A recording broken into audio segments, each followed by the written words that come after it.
National Weather Service in Chicago has issued a severe thunderstorm warning for northern Newton County in northwestern Indiana, southern Porter County in northwestern Indiana, southeastern Lake County in northwestern Indiana, Jasper County in northwestern Indiana, until 10 p.m.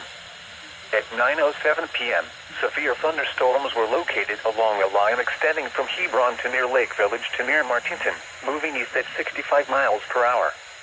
Hazard, 60 miles per hour wind gusts. Source, radar indicated. Impact, expects damage to roofs, siding, and trees. Locations impacted include Rensselaer, Lamont, Hebron, Wheatfield, Rose Lawn, Counts, Hanging Grove, Collegeville, Mount Ayr, Thayer, Bailey's Corner, Stoutsburg, Fair Oaks, Parn Dunn's Bridge. Including the following interstate: Indiana Interstate 65 between mile markers 213 and 235.